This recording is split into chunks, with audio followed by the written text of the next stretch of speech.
Donc, produit des racines d'un polynôme. Donc, quelle est la propriété qui a été appris en, enfin, normalement en première? Donc, la propriété dit que, quand on a 2 racines dans un polynôme, ça fonctionne aussi quand on n'en a qu'une seule. C'est-à-dire que si on en a qu'une seule, ben, on met à la place de x1, x0 et x2, x0 qui est, la racine unique.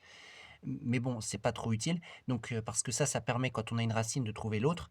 Donc, quand on a 2 racines d'un polynôme, donc une racine d'un polynôme, c'est une valeur pour laquelle le polynôme s'annule. Le polynôme du second degré est de la forme ax² plus bx plus c. Et donc, x1 et x2, c'est les 2 valeurs, hein, les 2 racines pour lesquelles, quand on remplace x par ces valeurs, le polynôme donne 0. C'est ça la définition d'une racine. Et donc, quelle est la propriété ici? C'est que quand on multiplie les 2 racines, on obtient C sur A, avec C sur A qui sont les 2 coefficients qui sont indiqués dans ce polynôme, qui sont des constantes pour chaque polynôme, des réels. Donc A, c'est le coefficient qui multiplie le x², et C, c'est le coefficient qui multiplie, enfin, qui est seul à la fin. Et donc x1, x2, ce sont les 2 racines du polynôme. P de x égale ax² plus bx plus c, si elles existent, parce que parfois un polynôme a soit 0 racine, soit une racine, soit 2 racines. Donc nous, on est dans le cas où il y a 2 racines. Voilà, avec a, b et c qui sont des réels, c'est-à-dire des nombres, n'importe quel nombre qui peut exister. Et bien sûr, a ne doit pas être égal à 0, sinon la partie x² s'annule, et donc ce n'est plus un polynôme. Donc voilà la propriété, et ça permet comme ça de trouver x2 si on a x1 ou vice versa. Donc voyons la démonstration.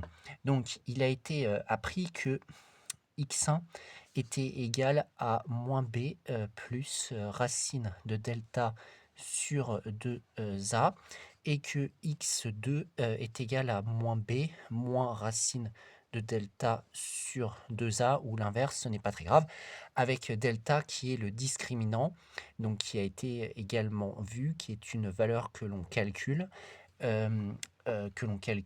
sachant que le discriminant doit être supérieur à 0. Et donc faisons x1 fois x2. Eh bien, donc, qu'est-ce que ça va donner? Ça va donner moins b plus racine de delta sur 2a fois moins b moins racine de delta sur 2a. Voilà. On a donc multiplication de 2 fractions. Quand on multiplie des fractions, on multiplie numérateur avec numérateur et dénominateur avec dénominateur. Cela va donc nous donner moins b plus racine de delta, facteur de moins b moins racine de delta. Je mets tout sous la même barre de fraction. Je multiplie numérateur avec numérateur et dénominateur avec dénominateur. En bas, ça va donner 2a fois 2a. Ça donne donc 4. Et a fois a, ça fait a carré. Voilà, donc on aboutit à cela. Ici, on remarque, si on connaît bien ces identités remarquables vues à partir de la troisième, que on a a plus b facteur de a moins b. Et ça, qu'est-ce que ça donne? Ça donne a carré moins b carré, c'est-à-dire moins b entre parenthèses au carré. Attention, le a dans la formule, c'est le moins b au carré en quelque sorte. Et après, moins le b au carré. Le b dans notre situation, c'est racine de delta au carré. Voilà, sur 4a carré égale, donc moins b carré, ça donne juste b carré, puisque bon, le carré donne toujours un résultat positif, les moins s'annulent. Et ici, on obtient moins, quand on a une racine, un carré sur une racine, ça retire la racine, donc il ne reste plus que delta, toujours sur 4a carré. Alors, comme on le sait bien, delta est égal à b carré moins 4ac. Voilà, donc ça c'est une formule avec toujours a, b et c, les 3 coefficients du polynôme, hein. Donc je vais remplacer delta par b carré moins 4ac. Ça va nous donner, donc là on a déjà le b carré qui était déjà là, et le delta je le remplace par b carré moins 4ac. Donc ça va donner b carré plus 4ac. Pourquoi? Parce qu'il y a un moins devant le delta, donc le moins s'applique à chacun des termes, et ça change le signe de chacun des termes. Donc ça fait un moins devant le b carré et un plus devant le 4ac, alors qu'ici il y avait un moins puisque le signe a changé. Donc on reste toujours avec 4a carré au dénominateur.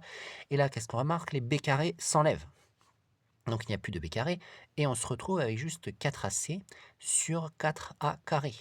Et là, qu'est-ce qu'on voit? C'est qu'on peut simplifier cette fraction, et les a vont se simplifier en haut et en bas, et les 4 vont se simplifier en haut et en bas. Il va juste rester un c en haut et un a en bas.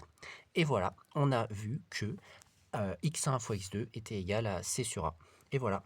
Donc, on va regarder un exemple. On nous donne un polynôme. P de x est égal à 3x carré plus 5x moins 2.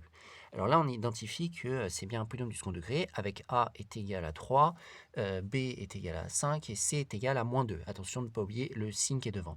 Il demande de montrer que moins 2 est une racine de p de x. Bon, bah on va regarder. On va remplacer x par moins 2 et on va voir si ça donne 0. Donc du coup, on fait 3 fois moins 2, parce qu'une racine, ça doit donner 0 quand on fait son image par le polynôme dont il est racine. Voilà, moins 2. Je remplace tous les x et je calcule. Donc là, ça va faire 3 fois moins 2 au carré, ça fait 4. Donc ça va faire 3 fois 4, qui va donner 12. 5 fois moins 2, ça va donner moins 10. Ça fait plus moins 10, mais ça va donner moins 10. Et ensuite, moins 2. On se retrouve avec 12 moins 10 moins 2. Je suis désolé, c'est égal à 0. Donc, du coup, moins 2 est racine de P de x. Voilà. Donc ça, c'était la première question. À l'aide de la propriété du produit des racines, trouvez l'autre racine de P de x. Bon, très bien. Celui-là, on aurait pu l'appeler x1. C'est la première racine. Donc nous savons que d'après la propriété des racines, on a x1, x2 qui est égal à c sur a. Voilà. Et dans notre situation, on remplace par les valeurs. Donc x1 c'est égal à moins 2 fois x2 qui va être égal à c sur a. Alors c sur a, comme nous l'avons identifié, c c'était moins 2 et a c'était 3. Donc voilà, ça nous donne ça.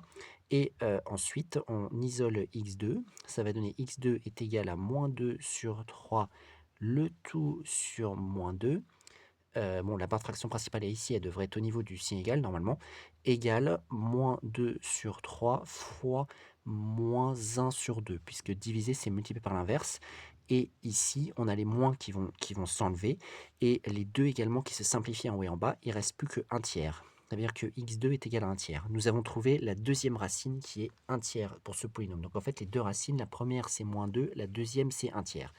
Ensuite, petit 3, vérifier que la valeur trouvée est bien racine de p de x. Bon, d'accord, donc il faut qu'on fasse son image par le polynôme.